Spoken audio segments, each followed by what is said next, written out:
En este video vamos a hablar sobre algunos conceptos que quizás en más de alguna ocasión todos hemos confundido. Para comenzar, vamos a clasificar el movimiento según su trayectoria. La primera pregunta que nos podemos hacer aquí es ¿qué es el movimiento? El movimiento es el cambio continuo en la posición de un objeto respecto a un punto de referencia.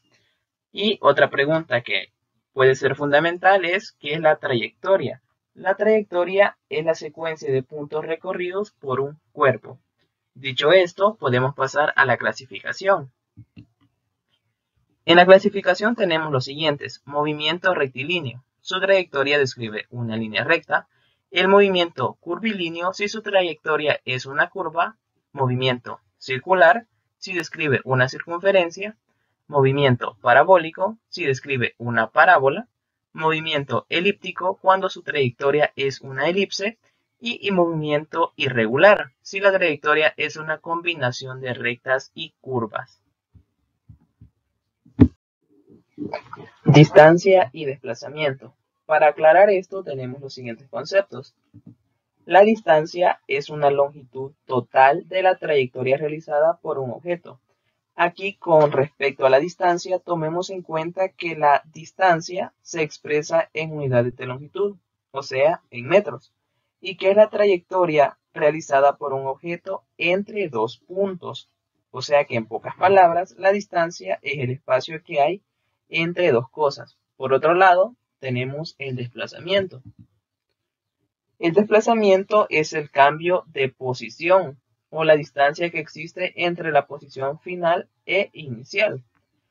Para esto, imaginémonos un pequeño ejemplo de la vida cotidiana. Supongamos que nos levantamos, luego vamos al trabajo, luego vamos al comedor por el almuerzo y luego de esto volvemos al sitio donde estamos trabajando.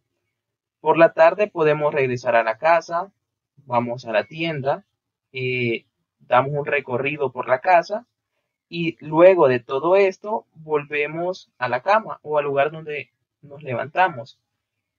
Dicho esto, podemos definir dos cosas. Primero, el desplazamiento que se realizó es cero porque volvimos al mismo lugar de inicio. Sin embargo, hubo una distancia, que sería la longitud total de todo lo que hicimos en el transcurso del día. Entonces, en esto podemos ver que el desplazamiento, como se dice, es un cambio de posición. Sin embargo, aquí no hubo un cambio de posición, ya que volvimos al mismo lugar. Entonces, nos podemos dar cuenta que si el final de un recorrido coincide con el inicio, el desplazamiento es cero. Pero si hay una distancia. Además, existe una fórmula con la que podemos medir el desplazamiento. Esto, por hacer mención, podemos decir que el desplazamiento es igual a la posición final menos la posición inicial.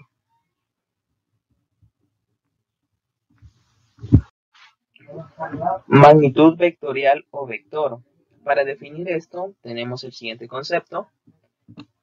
Es aquella medida para la cual se necesita aportar algo más que un número y una unidad de medida.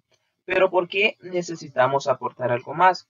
Recordemos que estamos hablando de vectores, entonces debemos especificar su dirección y sentido. Supongamos que queremos expresar la velocidad del viento, además de su intensidad, que en este caso es kilómetros por hora. Para esto necesitamos conocer su dirección y sentido, o saber si viene del norte o del sur. Con respecto a los vectores, algo importante es que se expresa con una flecha. Además, los vectores tienen tres elementos, que es el módulo, dirección y sentido. El sentido determina la dirección de un vector.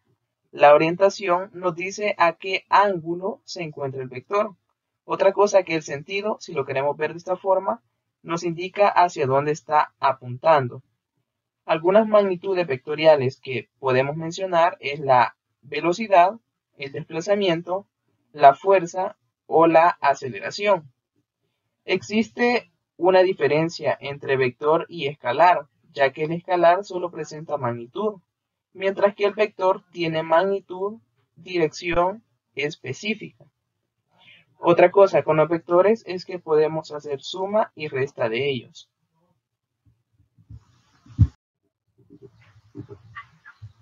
Rapidez y velocidad. Para esto primero aclaremos algo. La rapidez y la velocidad son dos magnitudes que se suelen confundir con bastante frecuencia. Aquí recordemos que la distancia recorrida y el desplazamiento efectuado por un móvil son dos magnitudes totalmente diferentes. Precisamente por eso, cuando las relacionamos con el tiempo, también obtenemos dos magnitudes diferentes. El concepto de rapidez es que es una magnitud escalar que relaciona la distancia recorrida con el tiempo. Por otro lado, la velocidad es una magnitud vectorial que relaciona el cambio de posición o desplazamiento con el tiempo. Las unidades en el cual es medida tanto la rapidez y la velocidad es metro sobre segundo o kilómetro por hora.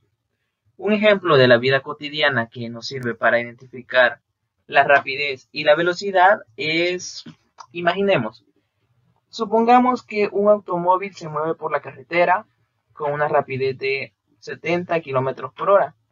Aquí sabemos el valor de la rapidez y la unidad, que sería kilómetro por hora, pero no sabemos en qué dirección lo hace.